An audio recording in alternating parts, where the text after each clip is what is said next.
Good evening, everybody. I know it's been a while since you guys have heard from me and I've posted. I've been just working a lot, and this whole COVID is just crazy. So, and with the COVID, kids are at home, and yeah. So, I'll just say on that note, pray for me. Okay, pray for me. I mean, I love my kids, but we need a buffer. Okay, we need a buffer. That buffer is i.e. school. That buffer is i.e. daycare. Okay, amen. So, but so I still been going through this whole healing process, and I just want to tell you guys, like, you know, I don't know if you guys have had those relationships that have just like hurt you to your core, to where you just feel like I just I don't know how I'm going to get through this. Um, and I'm definitely experiencing that. Um, and the funny thing is when you get to sit back and you start reflecting on yourself, and then you're praying and you're asking God, you know, whoever God that you pray to, but, I pray and ask God to like help me, you know, to learn from this.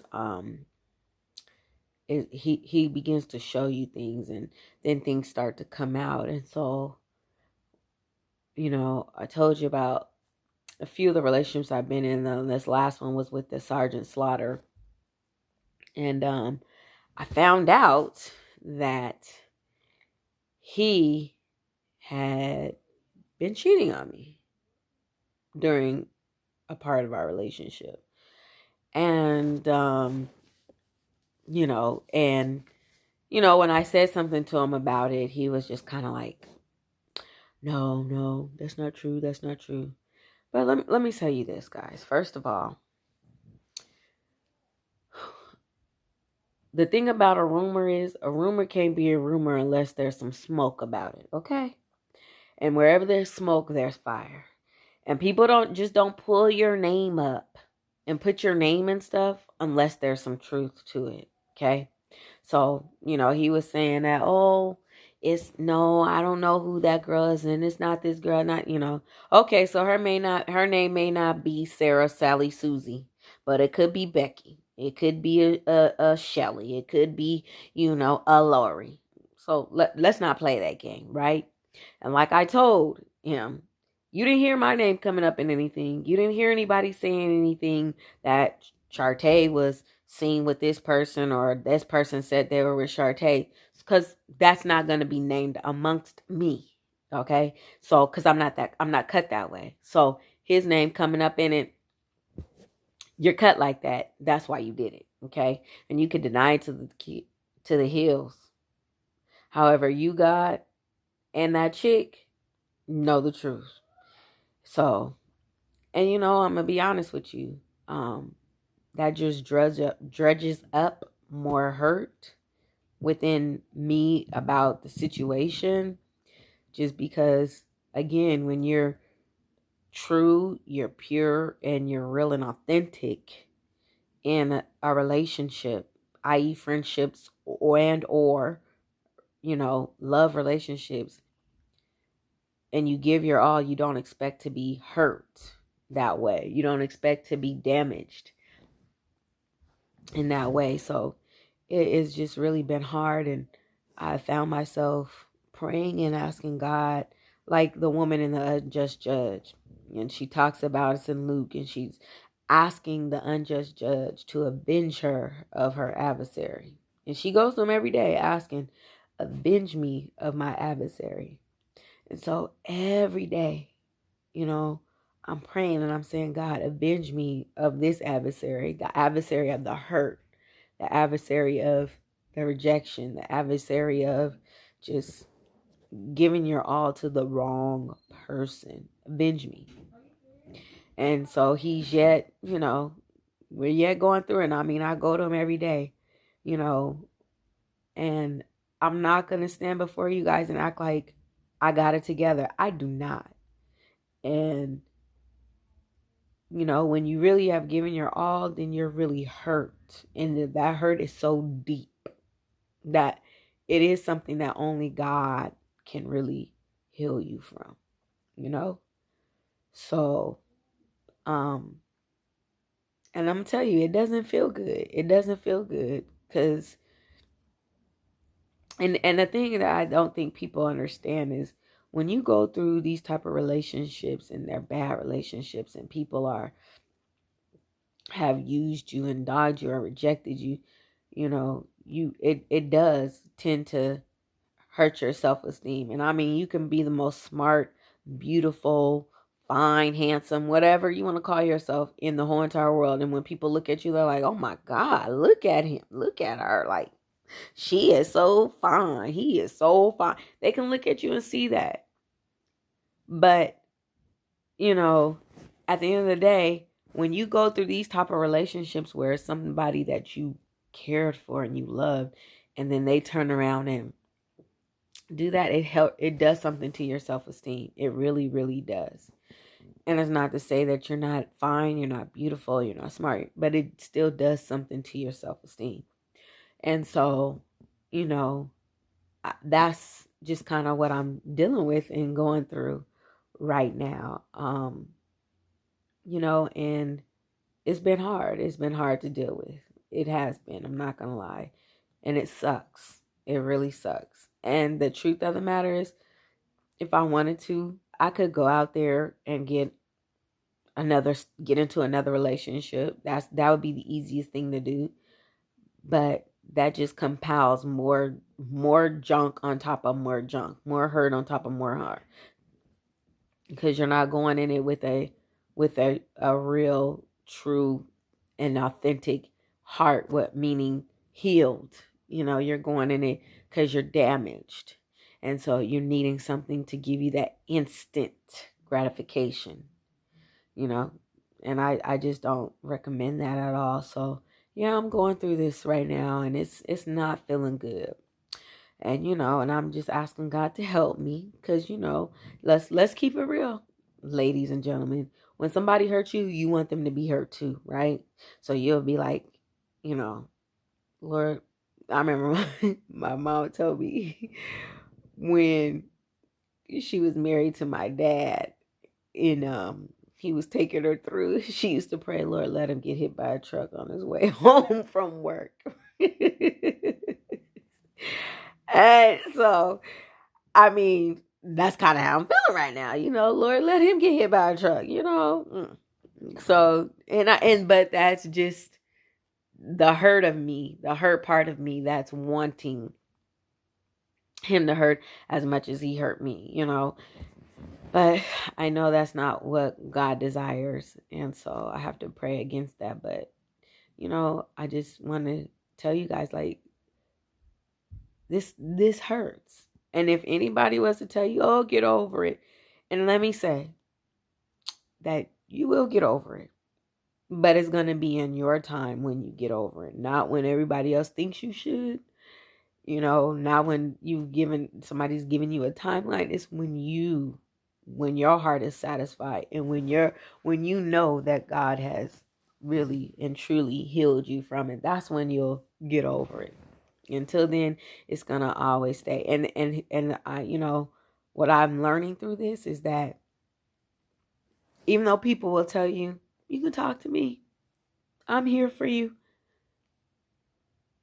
nobody's gonna want to keep hearing about it, how hurt you are, because they're gonna get tired of it.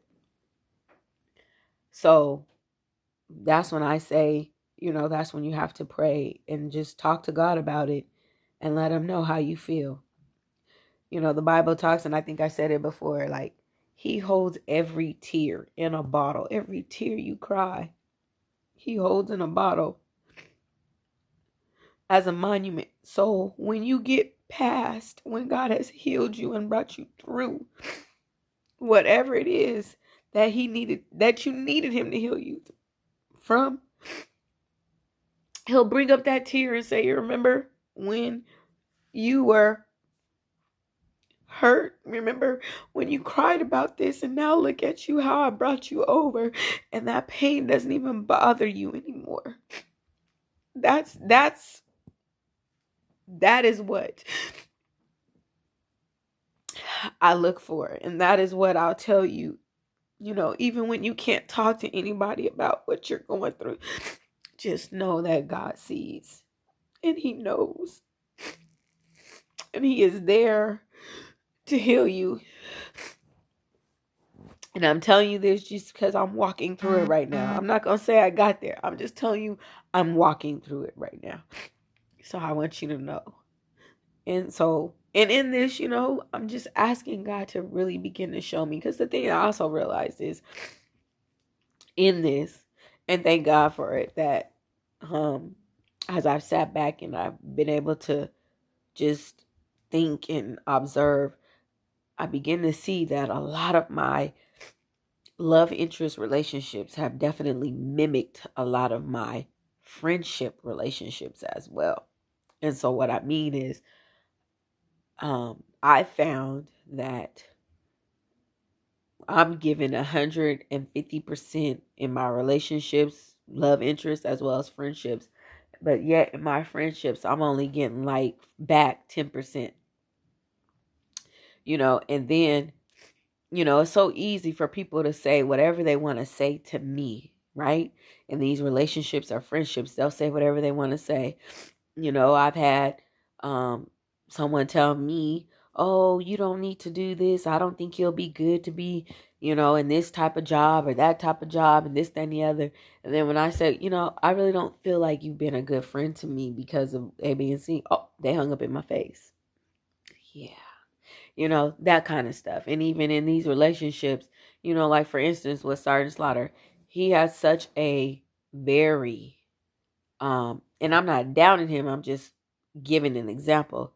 He had an ego that was very sensitive, meaning that, he couldn't take if you was to tell him that you're not giving me this or you're not doing this for me. He couldn't take that. So, I would never say anything to him about it because I know he couldn't take it. Because then when we would go into a conversation and, I'm saying, oh, well, I don't feel like, that I'm, I say, oh, I don't feel like you're doing this for me or whatever. I'm not talking. I'm getting off phone. Bye. Because you know what? You don't, that's not healthy. But then yet and still you can tell me that, I'm getting exactly what I deserve because you don't like what I said, just tearing me down. So I say all that to say that, just in me reflecting about my relationships, I've noticed that they're all kind of, it seems like a lot of my friendships with few people is just as unhealthy as the relationships that I've had with people. And so instead of me, and I have been, and even when I had that realization, I was like, God, why is this like this? Why? I don't understand. And it's clear that, there's definitely boundaries that have to be set, but I need to know how to set those boundaries and in what way to set those boundaries. And that's where, it's just going to take time and, again, evaluating things for myself. But, you know, um, yeah, I've just been walking through this, and I'm not gonna, I've been like, I'll be in my car, I'll be crying because that seems to be the only thing that seems to want to come out because, I can't stab nobody and I can't shoot them. They got laws. So, and even though they said orange is the new black, I ain't never looked good in orange. Just saying.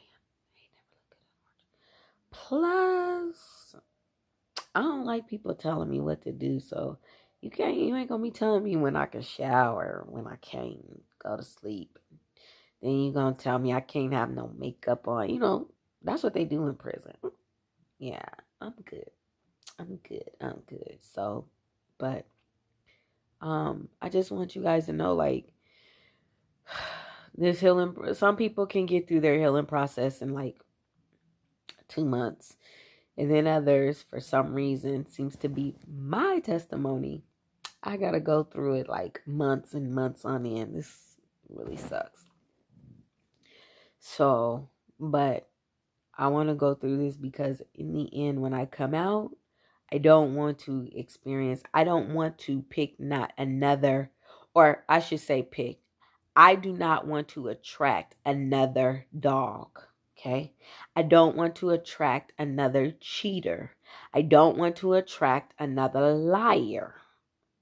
I don't want to attract what is not meant for me and what God has designed for me, nor what is not going to be edifying to my life. I don't want to attract any of that. And that's what I've attracted. Basically, I've attracted bottom feeders. So something within me has attracted these bottom feeders because that's what they are. And I don't want to do that. And even in these so-called friendships, I don't want to attract the raggedy friends, the ones that give their 10 and I'm giving 150 and making it okay. I don't want to attract that either. So I just wanted to encourage y'all, those that are going through it, like, go through your storm, okay? It's hard, and you're gonna cry, and you're gonna question, and you're gonna have doubts, and you're gonna sit in a place of just unbelief, because that's where I'm kind of at too, an unbelief, and yes, saying, Lord, help my unbelief. But I just want to encourage you that the other side of through is coming, and I promise when I get there, you'll know it. So I hope you guys are staying safe, and keeping your family safe, and just making sure you're being careful out here in this day and time and in this pandemic is very important. And make sure you keep all those people that want to be reckless with their coughing and not covering their mouth. Yeah, like I had this lady at my job. She was coughing and not covering her mouth and didn't have a face mask on and then got to talking crazy. Girl, you can get it, okay? You will get it, okay? But I can't do it in front of this camera. I'm going to wait till the camera's not away. Then I'm going to take that cane and beat you in your kneecaps as I push you down. Maybe. I'm just saying. Yeah, so anyways, you got to stay safe and protect yourself, because if you don't, nobody else is. And if you got family, your family needs you, kids need you, and I'm sure God has more things for you to do. So please stay safe. Till the next time, love you guys, praying for you. Please, please, please, please pray for me as I go through this journey, okay? As I pray for you. Subscribe, send to your friends, let me know what you think. Love to hear it all. All right, bye. Smooches.